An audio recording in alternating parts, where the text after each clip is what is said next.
2, 1. Hello and welcome everyone to this week's edition of Truth to Power. I'm Justin Mogg, one of the programmers here on Forward Radio. Joining me in the virtual studio for this weekly community conversation once again is Hart Hagen of Let's Talk and the Climate Report, which you can hear every day of the week at 7 p.m. on this station. Welcome, Hart. Hello, Justin. Great to be here. Good to have you here via Zoom, and also in the virtual studio. We're safely physical distancing, but we are not social distancing today. We are going to have a great conversation with Stephen Bartlett. Welcome, Stephen. Thank you. It's great to be with y'all. Stephen's been on these airwaves before. He's a director of Forward Radio's community partner. In fact, Sustainable Ag of Louisville, SAL. You can learn more about SAL at salouisville.org. He's also an active member of the Black Lives Matter movement. I've certainly seen him out on the Freedom Fridays ride against mass incarceration and protesting ICE. Stephen's actively involved in international solidarity work and in farm workers' rights. And one project that he's also involved in is the Common Earth Gardens. And we're going to talk a bunch about that today. You want to quickly give an overview of what that is, Stephen? Sure. So the Common Earth Gardens is a program of facilitating access to land for immigrants, refugees, and now we're opening it up to native-born people as well. We have about 350 families actively gardening on community garden plots around the city of Louisville, and we have 11 farm teams in a training program called the Incubator Farm Program on larger plots of land, and they are doing active marketing and selling their produce as CSAs and at farmers markets here in the city. Wow. Well, Did you say 150 families? 350 families. 350. Oh my goodness. Yeah, this program started back in 2007 with a grant that my old friend Sherry Stanley wrote when she was a staff person at the Kentucky Office of Refugees. The RAP grant, RAPP, Refugee Agricultural Production Program, a partnership program. And I was a consultant back then for a couple of years, and then had other things to do. I wasn't involved in the program, but it continued. Catholic Charities took it over and it expanded. Today we have a little staff of about 3 or 4, and we have graduates, our first graduates from the Incubator Farm Program who are going to be graduated from the program this year. We're looking for new land opportunities for them. They are active marketers here in the city of their produce. And it's an amazing, when you think about how many people are being fed healthy food and the mental health benefits and other benefits of people able to enact their culture on the land. It's an extraordinary and beneficial program for the community. Yeah. And we should mention, my good friend Rachel Bruner is actually stepping down in her position as Assistant Director of Common Earth Gardens. So there is a job opportunity here for folks who are interested in doing work with immigrant farmers right here in the city. It's a pretty exciting job opportunity. And again, it's through the Catholic Charities is the place to go to learn more about it. The Archdiocese of Louisville, I believe, right? Correct. And we also have another position for an educator on nutrition that's also open at this time. So, yeah. Wow. So it sounds like it's more than just about providing land. Well, yeah. As most farmers know in the world, having land alone does not guarantee you're going to be successful. And for immigrants who have recently arrived in the United States, there's a huge learning curve for how to deal with the systems, the institutions, the rules and regulations, the lack of access, private property, the cost of land, the cost of everything. And so, yeah, the Incubator Farm Program is a comprehensive training program where staff members accompany immigrants, refugee farmers. Actually, we call them international farmers because you know, you may have come as a refugee, but you're not a quote unquote refugee. You are an international farmer who is now here in the United States. Yeah, it's quite it was a huge joy to me to come back into the circle of this community, because I knew some of the folks that I worked with back in 2008 and 2009 are still farming and are actually very successful farm marketers as well. And the reunions have been nonstop and wonderful. Yeah. Yeah, because I mean, when we think about the context from which a lot of these folks are coming from, one advantage they have over a lot of folks from the U.S. is a more intimate relationship with the land. Maybe they're not all farmers, but it's probably closer to their heritage than many of us, as we continue to lose farmers every day in the U.S., right? So this is a skill set, a knowledge base that they can bring with them to make a new life here in Louisville. But there's still tons to be learned, right? Whether it's just a different climate, or think about like the market and how you market things in the United States. So different from a lot of the context these folks are coming from, right? Right. Yeah. And many, we were discussing, in many of their home countries, they would just take whatever surplus they had at a given moment, put it in sacks, put it on a mule, or put it on the back of a motorcycle, or rent some pickup truck transportation, go to the town where there's an open market, set up market, and sell your produce. That's kind of the way it was done over there. But here, you got to plan your crops out. You got to have a regular spot in a farmer's market where you've got to every week have produce. Throughout the season, you have to abide by all the regulations and hygiene and food prep, food safety, and you have to be able to talk to the clients, give them recipes.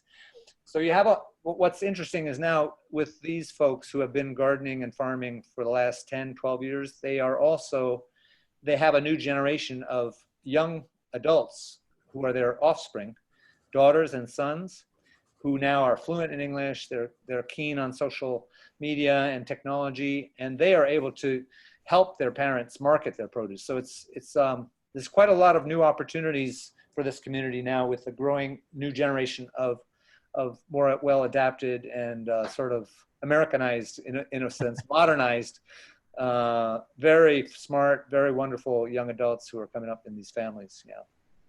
And talk to us about some of the crops they bring with them that they may be introducing us to here in Louisville. Well, I have learned a number of new crops. Well, one thing was interesting before we get into the actual crops that they grow was how they could identify very valuable edible foods that we consider weeds, right?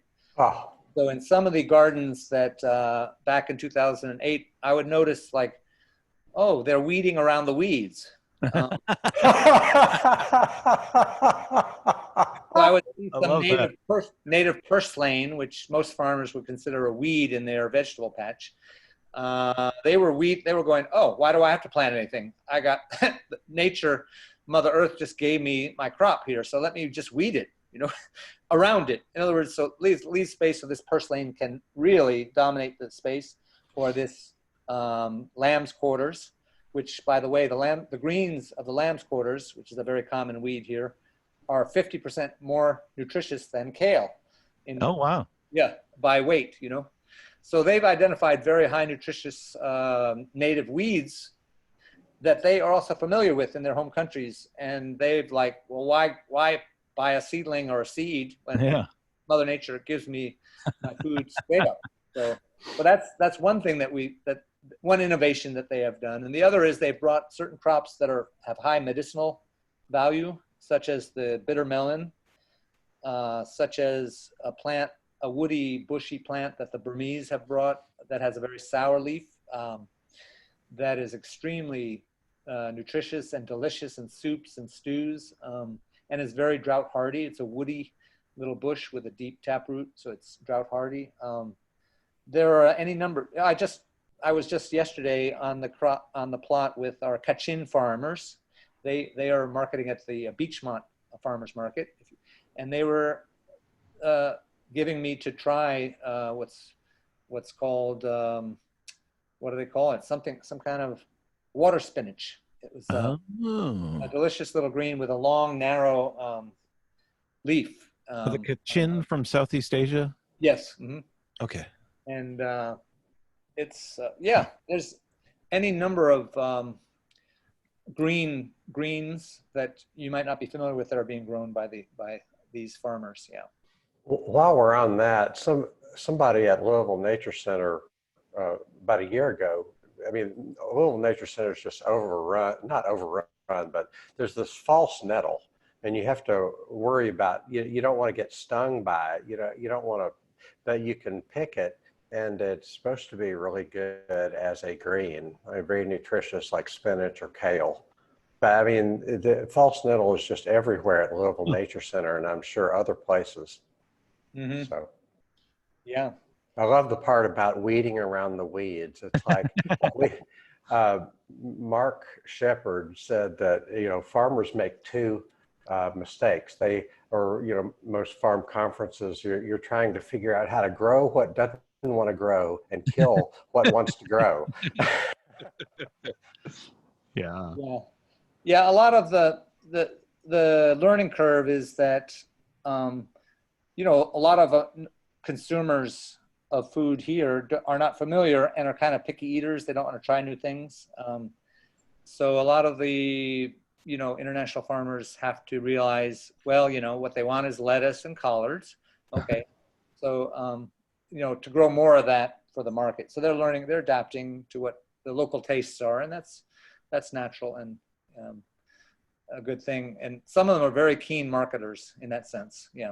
They're very observant of what people are buying, and they look at what people are buying from other farmers, and they say, oh, how can I get seeds for that? That kind of stuff. Yeah.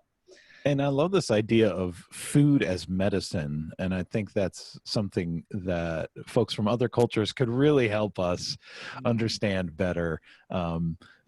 We tend to put it off in this box of like, it's homeopathy, or it's this separate pseudoscience, or maybe it's just about weeds, but it's more than that. It's a conception of eating healthy to stay healthy, which we are so far from here in Louisville, right? I'm sitting here on Broadway. I've got access to none of that medicine, right? But we could, and that's part of the vision of Common Earth Gardens, part of the vision of Sol, right, is to transform our urban landscape into a health-giving, sustaining landscape, right? Yeah, people of the land who work from the land, who are usually far from towns and cities, and they haven't been overcome by the propaganda about health and wellness that you need, like modern, like medicine, synthetic medicines, etc. They've always, for thousands of years, that's how human race has survived up till now, is healing ourselves from what's available in our environment. And one of the crops that have been very important introduction is the bitter melon, or bitter gourd. And Southeast Asians, Chinese, Middle Easterners, Africans are all familiar with this plant, and it's an extremely valuable medicinal plant.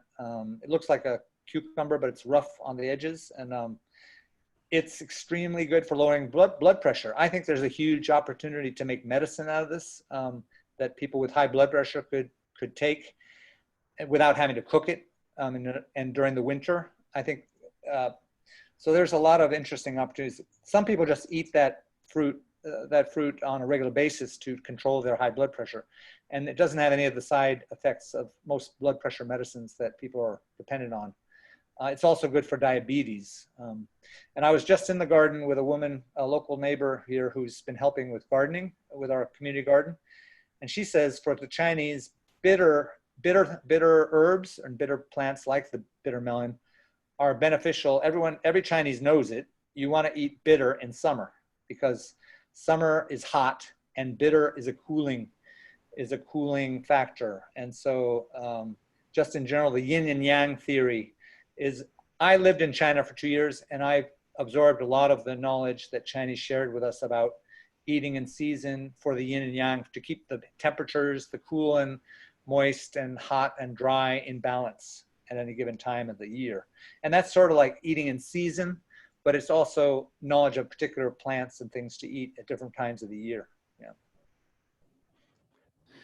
Is Common Earth Gardens a place folks can visit down on Miller's Lane, or at least check out? Yes, we're actually, now that the COVID protocols are relaxing a little bit, We are going to be organizing some volunteer days out at Miller's Lane at the incubator farm, which, by the way, is 3130 Miller's Lane. And it's a beautiful spread of incredibly beautiful plots of vegetables. We have an irrigation system, and drip irrigation has now been installed this year by a number of the farmers. It's got a wash station. It's a great place to hang out. We got a place to hang out. So volunteers are welcome to come and just do whatever's happening at that time on Tuesdays, starting a week from this coming Tuesday. We'll be having volunteers coming Tuesday evenings from 6 to 8. Yeah. Oh, okay. Tuesday, 6 to 8 p.m., starting right after 4th of July that week, right? The week after. The week after that. Okay. Yeah. Cool. And how big is this place, did you say? Well, this is land that we leased from the MSD. Yeah. And it is a huge expanse, but right now we have 11 plots that are about, let's see, I'd say about 50 by 150 feet each. Each of the farm teams have one or two of those plots.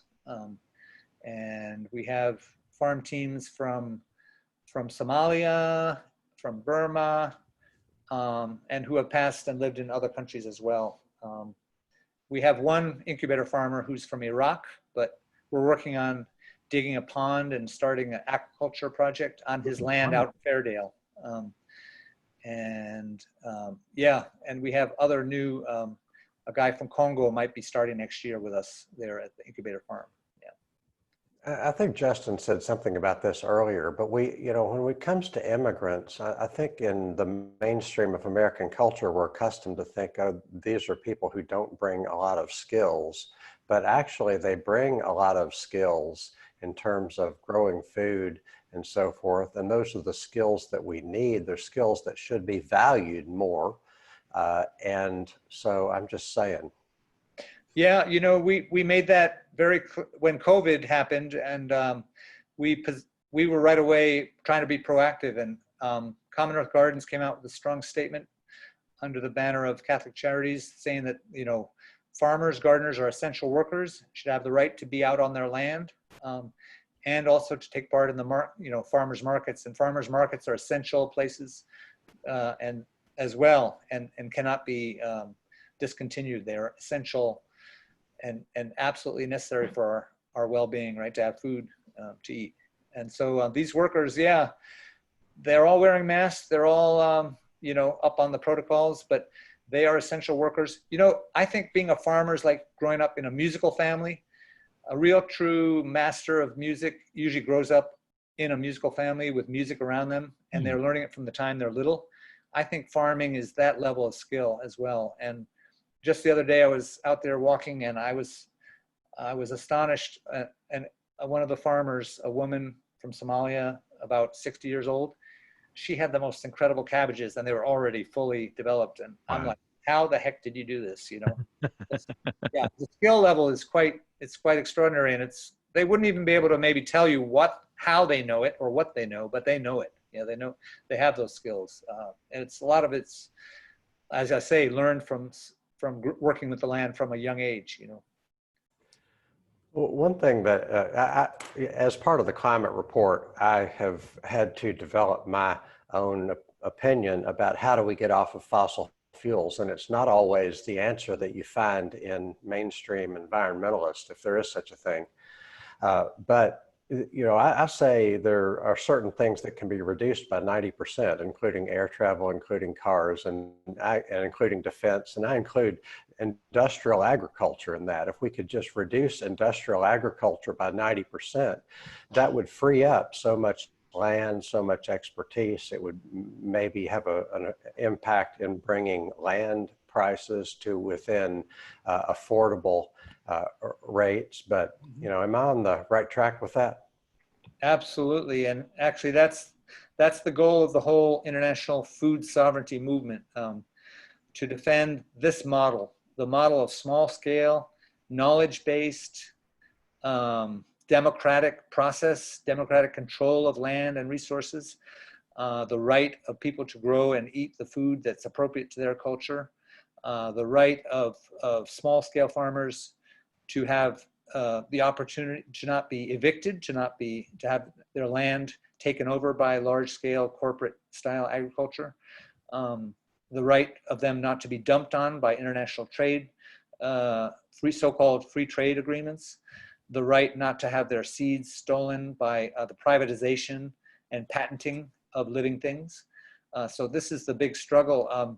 I would also add that if we were to repopulate a lot of the industrially worked lands of the earth, we would also be reforesting, and we would be restoring probably as much carbon as has been emitted into the air by fossil fuels in the last 40 or 50 years. That is, to my mind, one of the key solutions to mitigating and to adapting to climate change, is to repopulate the rural areas with small-scale farming that has enough support and margin of profitability, of well-being, economic well-being, that the farmers don't have to abuse the land in order to scratch a living from it. Our guest today here on Truth to Power and Forward Radio, your community radio station, is Stephen Bartlett. I'm Justin Mogg, and Hart Hagen is with me here too in the virtual studio. We're talking about food, local food, international solidarity, and urban agriculture here today on the show. You can learn more about Stephen's work with Sustainable Ag of Louisville at salouisville.org, and you can check out the Common Earth Gardens at 3130 Millers Lane, with volunteer days starting next week, Tuesdays 6 to 8 p.m. A week from next week. Yeah. A week from next week, sorry. You also wanted to really stress that you're an active member of the Black Lives Matter movement. Connect for us what we're talking about here with both the international solidarity work, but the local food work and the agriculture work. Connect that. How do you connect that in your mind with what we hear on the streets, which is mostly about defund the police and police brutality, but protecting Black lives in general? Reflect on that for us, if you would. Yeah, I think this moment is a moment of great awakening and consciousness raising for many, many people. And I think that even those who are on the front lines, most impacted by the police violence and the horrific violence and killing that has happened for people, Black people and people of color, is also the understanding that this is an interconnected system, that the violence imposed by white supremacy is also related directly to the economic model that is dominating our society. Slavery itself was developed as an institution in order to develop the very basis for our capitalist system. I think a lot of people are getting that. For example, at Breonna Square, which used to be called Jefferson Square, the flower beds have now been planted in peppers, tomatoes, Swiss chard, all kinds of herbs, rosemary, and the place was planted heavily. And in a way, it's like, to me, that's a symbol of how these are connected, because we need to feed the most marginalized, the poor, who have gone to Breonna Square to get food and housing. Homeless people have been coming to the square. These are connected, interconnected. The redlining of African-American communities is the very same force that has pushed small farmers off the land. It's the same exclusionary, marginalizing economic structure that's imposed by a white supremacist, hyper-capitalist system. So to me, this movement is like the movement for self-determination by African countries that were colonized. I feel this is a current anti-colonial, anti-racist, anti-police violence movement. Settler colonialism has been identified by many of the Black Lives Matter leaders and thinkers as one of the bases for the white supremacist system. And so I think this is the point of a spear that is much wider and much bigger, and I think people are beginning to get that. And so I see that. That's why I'm very committed to doing all I can to support the Black Lives Matter movement. Some of us were arrested last Monday in an action on the 2nd Street Bridge, doing civil disobedience and raising the banner for Breonna Taylor. I feel this is the point of a spear to transform our country. Steve, some people think race and class are separate things. And I think in our country, we're taught to think about race as a separate thing from class. But I think you're pointing to a system where race is used as a tool for capitalists to extract from everybody. Is that, am I on the right track with that? Yes, I think what's often not understood by a lot of non-African American or non-people of color individuals, melanin challenged as we are is that racism is like the twin brother or sister of capitalism, and because they were born together. Slavery required an ideology that could justify treating people in that manner. But that ideology has a life of its own. White supremacy, discrimination, and racial, abuse of people of color comes from that very ideology that was required for people to stomach the idea of enslaving people, right? So that's how I see it connected, but it has a life of its own and has to be addressed for all the virulent aspects of it. It could live on even without, an economic reason. It can, in some sense, it's become its own monstrous ideology. So I think it has to be addressed as probably a primary problem, a primary thing to overcome in order for us to unite ourselves. It's not as easy as saying, oh, it's the same as class. You have to go deeper than that. While I was at the park, we had an interview. There was a crew that came in from DC, a hip hop crew, and they heard that I had been in the action. They wanted to interview me. And we got into a big discussion about how whites can deprogram themselves from the implicit biases that we absorb as part of just being in ordinary white culture. A lot of people think white culture or being white is neutral, but it isn't. We grow up with all kinds of signals, all kinds of psychological understandings, peer shared and parental shared attitudes, and especially emotions, right? People who fear, when you're fearful of someone because of their color, that is transmitted. It's a contagious emotion that parents deliver to their children, that peers deliver to each other. I remember being in a white suburb of Long Island, New York, and thinking that it was dangerous in the city. That was just a common sort of feeling and information that was shared constantly. But I only realized the degree to how that functioned when we were hosts for African American children from the city for 2 weeks out in our home. And as a result of those little black children playing with us and living with us, our whole family became ostracized from the whole neighborhood. The whole neighborhood banned their children from playing with us because we were with a black child playing. At that point, we had to decide. At that point, it was obvious to us, well, we are part of a small counterculture that does not approve of racism. But that wasn't enough to deprogram me. I had to live in Africa for a year and be the only white person for miles for a whole year to deprogram my fear that was transmitted to me as a child just by living in a white neighborhood. When I came back and I got lost in New York looking for a subway, I got off the wrong subway, and I was in Harlem. And then I realized I am not afraid. And my lack of fear made it a perfectly safe place to be for me. Because if you're afraid of someone, that people smell that fear on you. And it's an insult. If someone comes to your neighborhood and they're afraid of you, you feel it.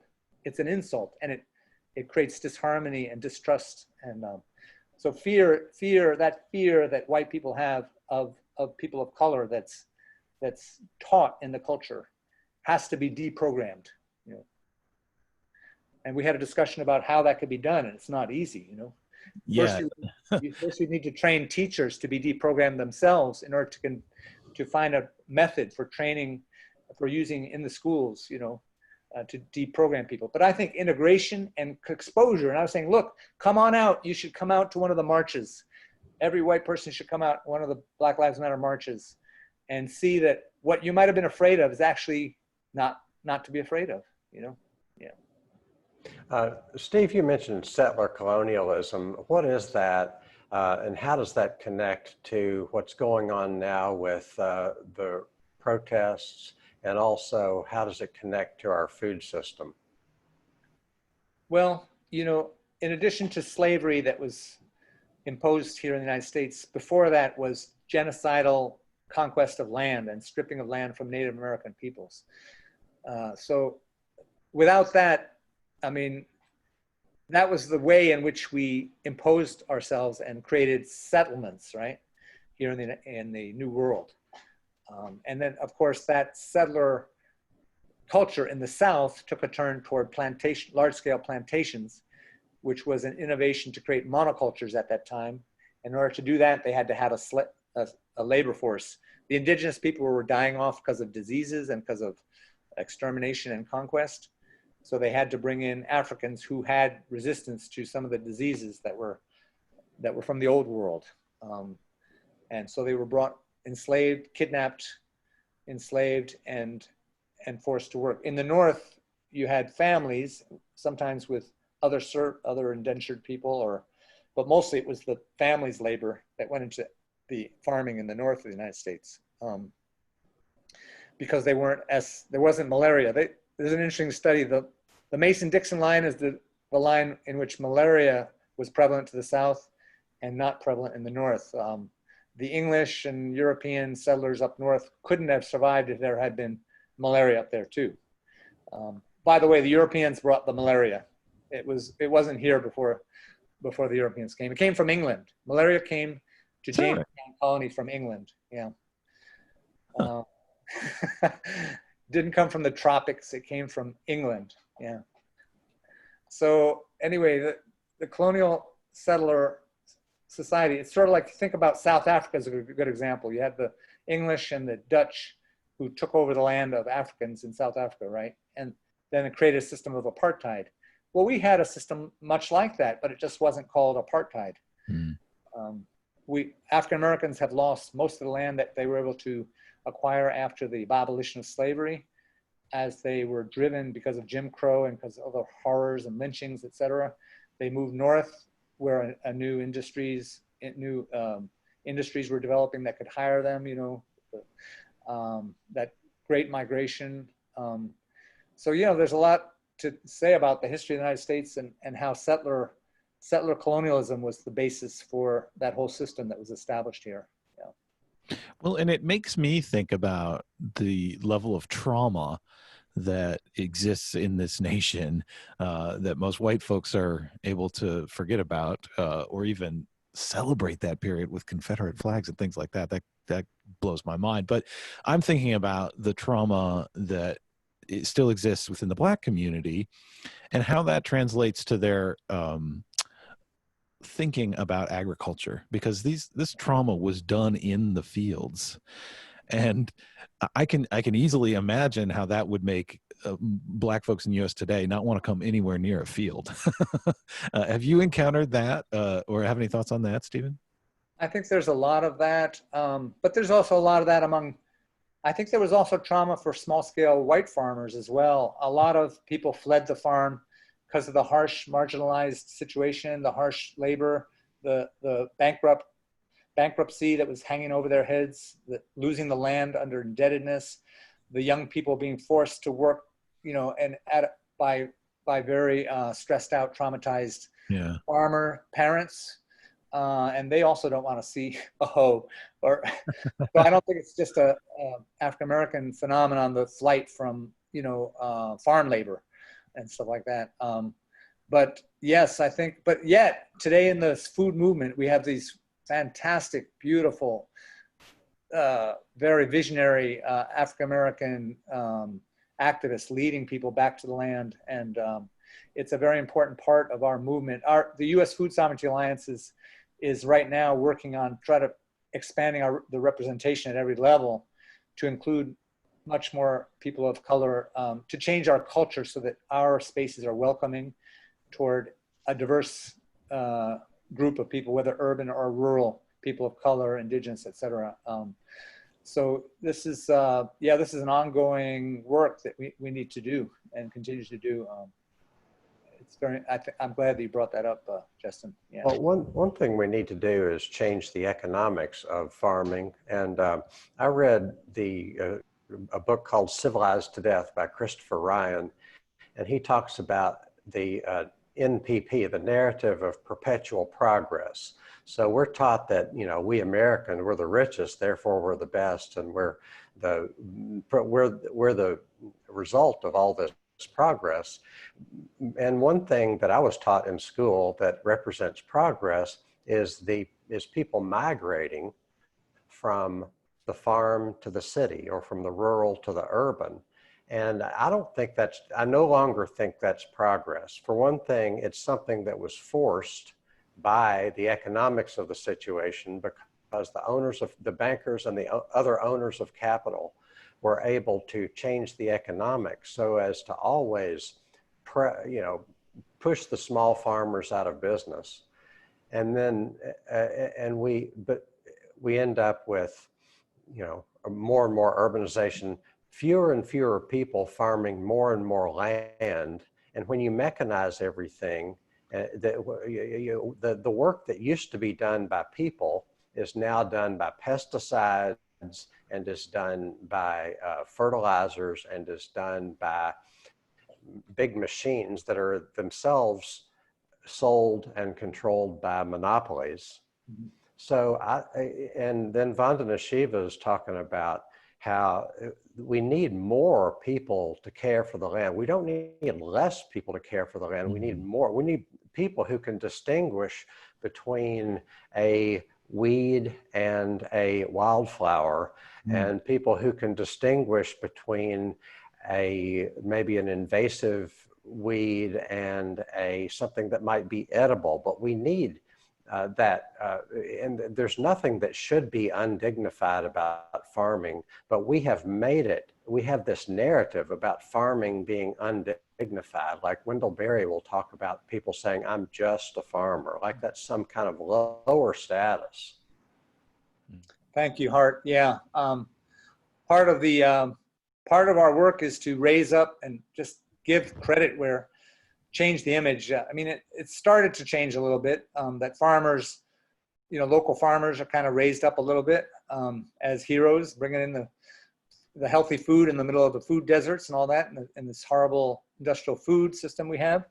But the actual work of farming is not romantic. It's a lot of very hard work. And but people, instead of going to the spa, they could be hoeing their crops. They could be, walking their fields. They could be digging their garden beds. So, and I enjoy actually, I mean, I've never been a member of a spa, but, I think everyone should have their hand in agriculture in this world. And I agree with you that a lot of people have forgotten how to do all that work, but that's where we come in. Those of us who know how, we're now being called all the time to help teach others how to do this. It's our past, and I think it's going to be our future as small scale people to land.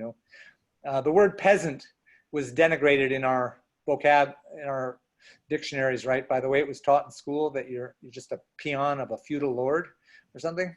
But peasants just means people of the land, and I'm proud to have some knowledge and be in contact with the land. And just yesterday I was, sometimes people say they're always comparing their technologies. Like people who use the long-handled hose thought they were superior to the Somalis who use short-handled hose. But I just saw a demonstration that small-handled hoe can actually work much faster than a long-handled hoe. Like someone who's skilled in it. And I'm like, dang. I saw. Well, once I went up against a weed whacker who's trying to clear a fence with a gas-powered weed whacker. That's important work right there.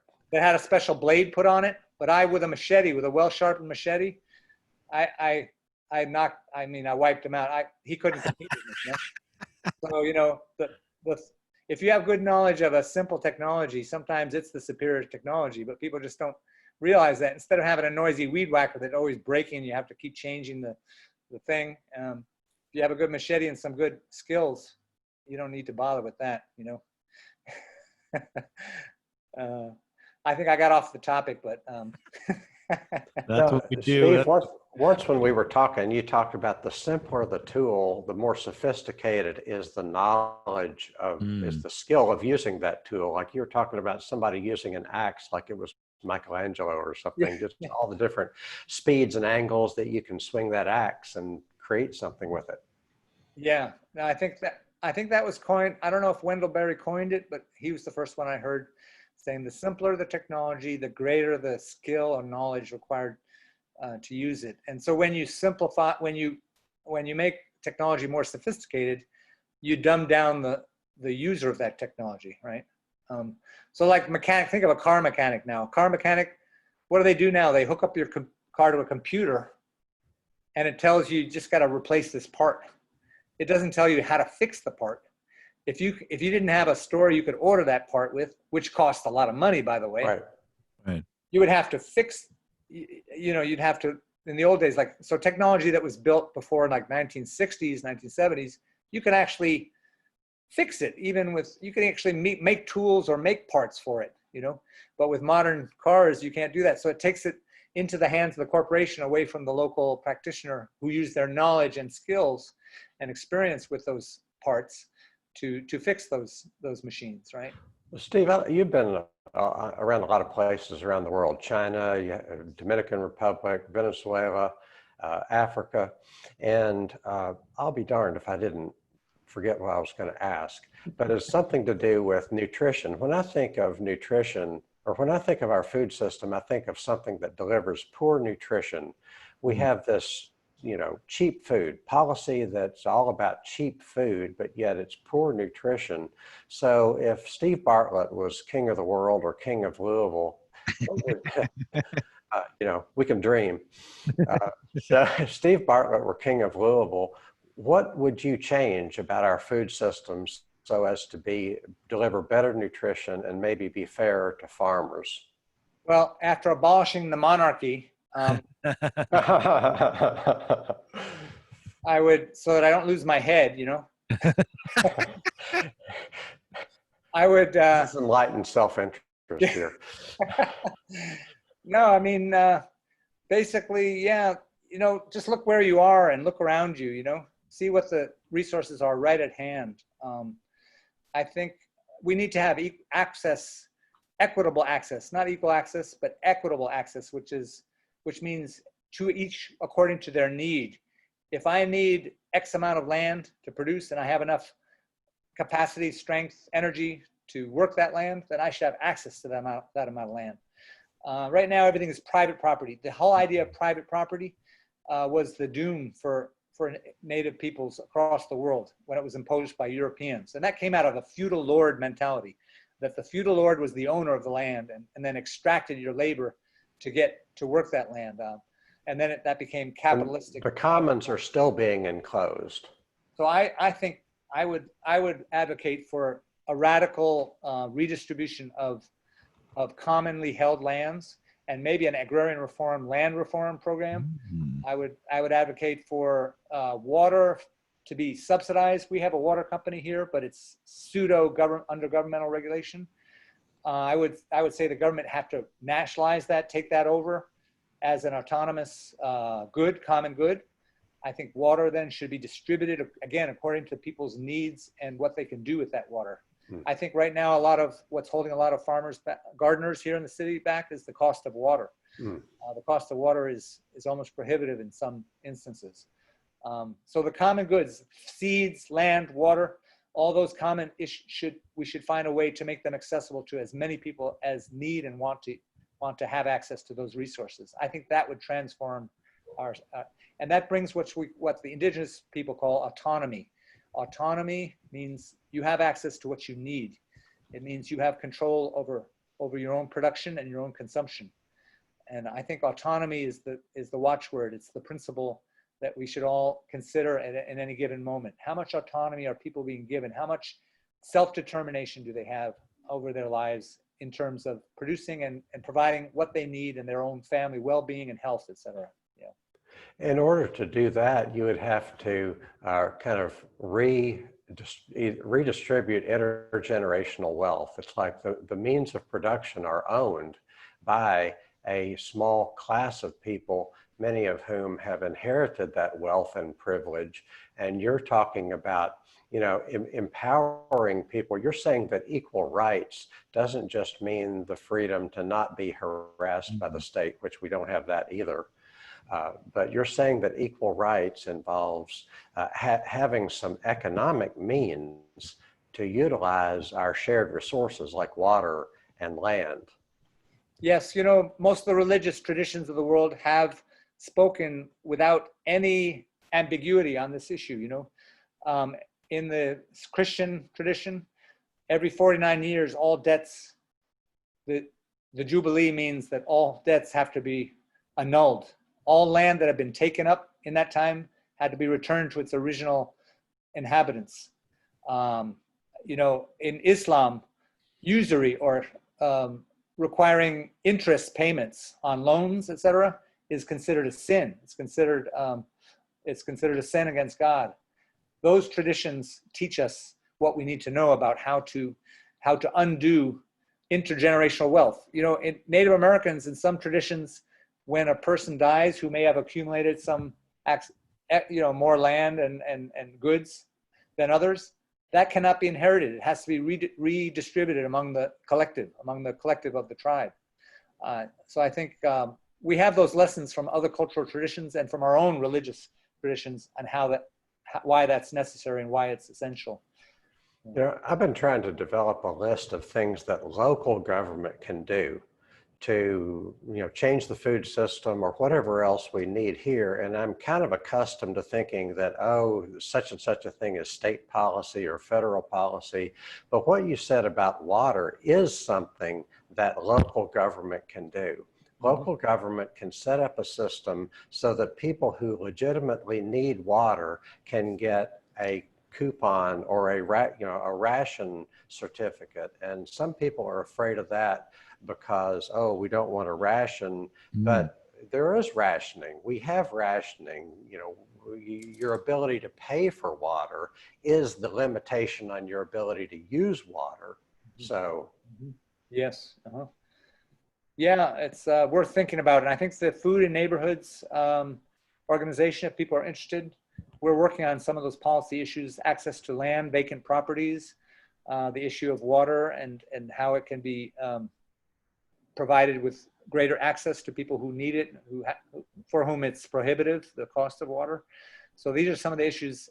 Recently, the Metro Council passed a budget that had some very good items in it. I sent a message to Bill Hollander, who's been pushing some of that, approving of some of the things that were put into the new budget that the Metro Council either passed or is considering passing, including a big chunk of money for the cooperative grocery here in Louisville, which would be a big advance in terms of marketing locally produced foods and providing foods for all who need it on a sliding scale basis.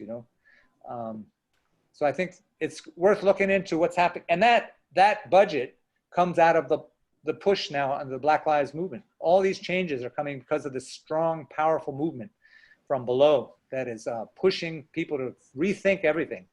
And I think that we need to keep pushing and keep expanding that debate. And I think our Metro Council, some of them are really they're really on board with what's happening, and they're trying to do the right thing. So we need to have their backs in that.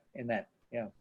And I just want to point out too that people can join the Louisville Community Grocery right now, and we need people to join. I'm a proud member, but we're only about 10-15% of the way to where we need to be to have enough members to open the store. And so this has been like a 5-year organizing effort that has finally gotten over a big push now of getting a big chunk of money, but that's not all we need. We need members too. So people can learn more and join at LouisvilleCommunityGrocery.com.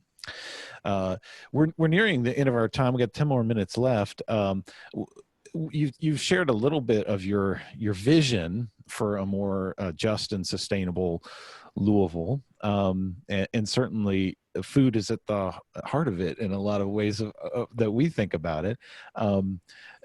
What's it going to take to get there? I mean, there's all these sort of different projects happening, but how do we organize around these issues and still do justice to things like Black Lives Matter? Yeah, thank you, Justin. It's a good question, really good question. And I think what I have understood in my years working in different social movement spaces is that when the people most impacted have the leadership position, the movement becomes strongest. Mm. So those people have a lot of skin. They have all their skin in the struggle. You know, it's not an NGO that has staff that's willing to provide staff time for some kind of effort, right? Some kind of advocacy effort. These are people literally whose lives depend on the social movement, being successful. So I think, I believe that we need to support those spaces. I think that's where the power is. And to my mind, forget about the NGO, what you would think of as a director of an NGO. You got to think of yourself as part of a social movement, not just someone looking after to a particular little organization. Look at the big picture. I have a friend now in Miami, Freddy Peralta. He's been arrested 7 times already because he understands that this is the point of a spear that is huge, that can transform this country. The issue may be police violence, and it's a crucial issue. It's absolutely crucial. But behind it lies the whole country awakening to the situation that we're in. And I think making those connections, I think we need to think in terms of social movements. We need to think in terms of real power, that no president, look, we got one of the most right-wing presidents now, and yet we're passing budgets that nobody could have ever foreseen. They just cut $1 billion for the New York City Police Department. Wow. Budget, $1 billion. We're seeing changes that nobody could ever have anticipated under a right-wing, white supremacist president, right? So that shows you that power truly does come from the grassroots, and taking over the streets, showing the power, showing the support, the massive support for this movement. It's what we have to contribute to. It's what we have to understand is the real change maker.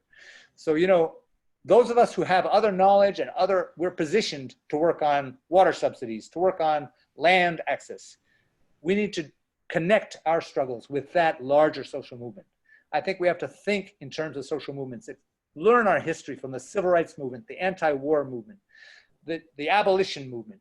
They succeeded because they got masses of people behind them. And that's what we're doing. That's what's happening right now in the United States. To ignore that, to just work on your little issue in a silo, is to miss a great opportunity. We need to working on a little issue in your little silo is the American way. Yeah, we're busting it wide open. No, I'm the last person in the world who wants to give the Trump administration any credit, but I will say this. The level of extremity of the Trump administration, and I would trickles down to Kentucky in terms of what the Bevin administration did too, has just ripped the mask right off of America and made it so plain to everyone what's actually going on here, that it has mobilized us. It has woken so many. But you're absolutely right, Stephen. That means we've got to organize and continue in solidarity, and create this new world together that we want, rather than waiting for the next election, I would say. Because the election, you got to do that as a tactical maneuver, whatever you think is the tactical best way to do it in terms of elections. But the real thing is acting on what you've seen and cannot unsee. Yes. Well, the last environmental president was Richard Nixon. He signed the EPA into law. He signed the Clean Water Act, what am I trying to say? The Fish and Wildlife Endangered Species Act. So, weak politicians can be pushed to do stuff, Hopefully that will be the case with a Biden, for example, I feel like he's a weak individual who could go the way the wind blows, you know. Up till now, he's gone with the centrist neoliberal winds. Maybe, I don't know. Maybe if he's elected, he could be blown the other way. He could be blown left, you know, against his will, you know. But that's going to require people power, because the money power is still stacked up against us, no matter who's in office, right? So we need to balance that all that power, that money, with people power demanding change and greater opportunity for the masses, rather than the continual concentration of wealth. It's just gotten so extreme. You keep mentioning about this point of a spear. I mean, that's, to me, in my mind, that makes me think of the inequality in America and how Besides, we like violent metaphors here on Forward Radio. But simple technology. A spear is a simple technology. Right. Well, we're nearing the end of our time, Stephen. Anything, boy, you've mentioned so many different projects. I almost wish there was a home base to send everybody to, but any last things you want to share with our listeners, things coming up in the community people should be aware about, or resources online that you want to share? This is your last opportunity here. So, well, I would recommend looking at some of the live feeds from the daily activities at Brianna Square. There's a number of good live streamers: Maxwell Mitchell, Jason Downey, John Domain, Attica Scott when she's out on the square. They have wonderful commentary. You can see what's really happening. A key element in keeping the interest, in keeping people aware of what's happening in these struggles are these live streams. And so I would recommend once in a while going on a live stream, Facebook live stream with one of these individuals. And then join an organization and become part of that work, you know. Do something, but keep that lens, keep that social movement lens, you know. Well, I honor you for always doing that, Stephen, and always helping us do that. It's a part of every talk I hear you give. It's at the heart of it, and you're so on message with it. My goodness, you should be a politician. No, I love that you're not. You're the most genuine guy I know, and then that's really valuable in these days.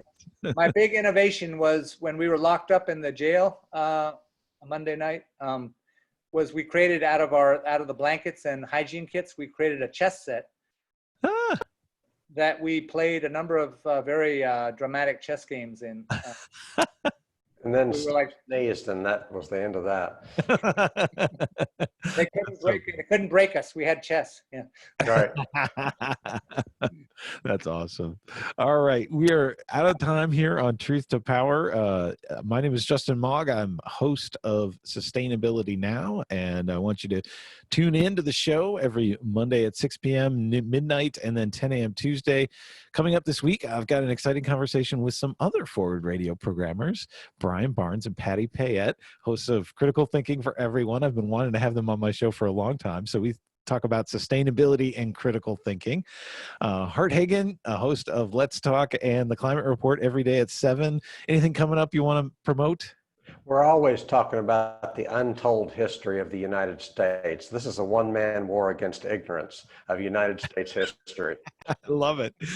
So join that movement. It continues every day here on Forward Radio at 7. Again, Stephen Bartlett, thank you so much for joining us today on Truth to Power. My great pleasure. Thank you. Thanks, guys. Right. Stay tuned, friends. Lots of great stuff coming up on Forward Radio, and we'll be back in your ears again in 1 week's time.